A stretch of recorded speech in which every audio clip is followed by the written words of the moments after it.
Today we are doing the part 2 of dictionaries. So we will be discussing working with nested dictionaries. Nested dictionaries, or any other data type in function, is any iterable inside another iterable. So in this video, we will see how we can work around those. If this sounds interesting enough for you, then keep on watching. A nested entity, as an example, since we're talking about dictionaries, this is a dictionary. So it can have values as a list, a dictionary, a set, or a tuple.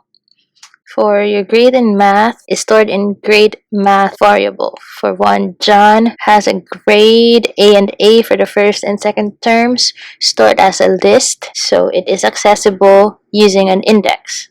Mike, on the other hand, his grades are stored in a dictionary, so it is accessible using keys, sets, and tuples using indices as well. Well, to test, our aim is to print out the respective grades for the first term. So print grade math John, because that's the key. And then since this is a list, we are printing out the first term grade, which is the first index in the list. So that will have to be 0, index 0. The end result would be A. So for Mike, print out grade math Mike as our key. And since this is a dictionary, we'll be using keys. First key is B minus. So for Stacy, just like how sets are, using index. So that's A. For Alex, grade math, Alex, and then the 0th element, which is A. So taking it a notch deeper, and to make things clear, we'll have all the grades stored as dictionaries.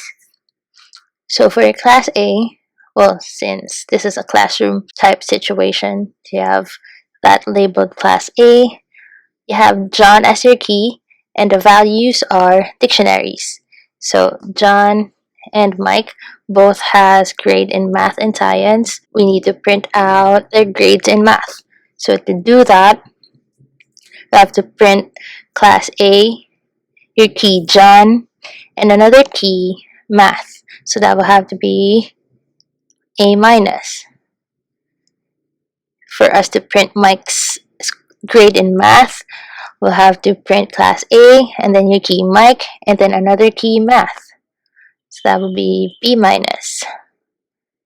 To print out John's grade in science, you have class A, your key John, another key science. So that's B. But how about if we don't want to print them individually like this and use iterations instead? So the next topic is dictionaries with iterations. Using the same example from earlier, we have John and Mike's grades in math and science individually. We'll use a for loop. So for student as your key, because your keys are the students' names. Your dictionary, since they are grades, so we'll start them as a grade in class A dot items. To print out the student name and their grades in math, so we have to print out student and then grade, since this is your dictionary now, and their key. So we're printing out math, so we'll have math as the key. We'll have to do it just once because you're doing it in iteration. So the end result will be John, and then A minus, and then Mike, and then B minus. Well, that is just for one individual subject. But how about if you want to print out all the subjects and all their grades for all the students?